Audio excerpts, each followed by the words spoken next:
من أجل غد أفضل للأشخاص في وضعية إعاقة بالمغرب التي تم الإشراف على إنجازها من قبل جمعية الحمامة البيضاء. Nous participons à un événement très important qui concerne le lancement d'une plateforme numérique qui va renforcer la communication et le networking, on va dire, avec les personnes en situation d'handicap. Et c'est une initiative portée par l'association Al-Hammama Al-Bayda ou la Colombe Blanche que nous avons soutenu depuis le début. Et aujourd'hui, on va signer une convention dans le cadre de cette plateforme, de lancement de cette plateforme. Et je souhaite préciser que le ministère de la Solidarité, de l'Insertion sociale et de la Famille encourage toutes les initiatives qui visent à la promotion des droits des personnes en situation de handicap, conformément aux orientations de Sa Majesté le Roi Mohamed VI, que Dieu l'assiste, et dans le cadre du travail du ministère, dans le cadre du programme gouvernemental.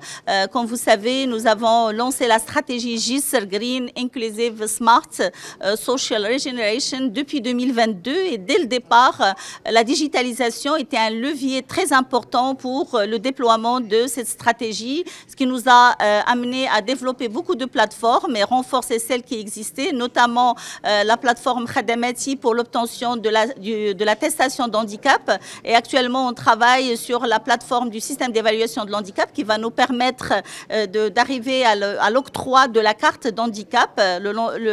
L'ouverture de cette plateforme officielle sera dans le mois d'octobre au niveau de Rabat. Je peux citer aussi la plateforme Rafer Plus pour les familles, les professionnels travaillant dans le domaine de l'handicap et surtout de l'autisme.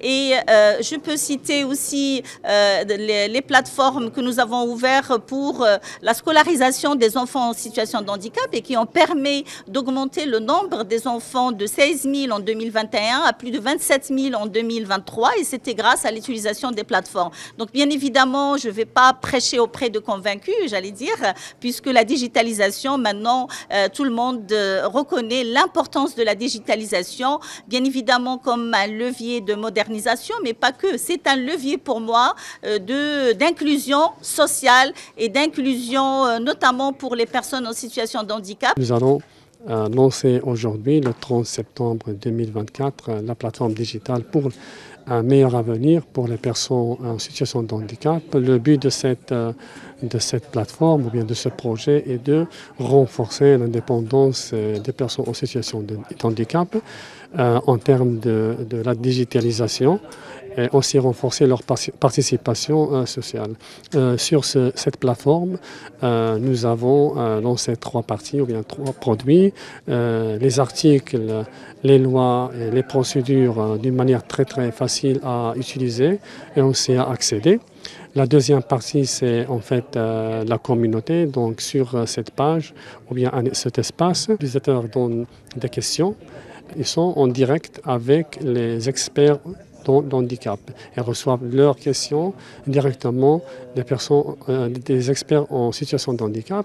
Et le troisième produit, c'est une base de données des associations actives dans le handicap au Maroc. Nous sommes appuyés dans ce projet par plusieurs partenaires, que ce soit nationaux ou internationaux, et surtout les agences de développement suisses dans ce domaine qui nous a accompagnés au cours de cette phase de préparation de cette plateforme de point de vue technique et de point de vue aussi savoir et savoir-faire, aussi au niveau de l'information.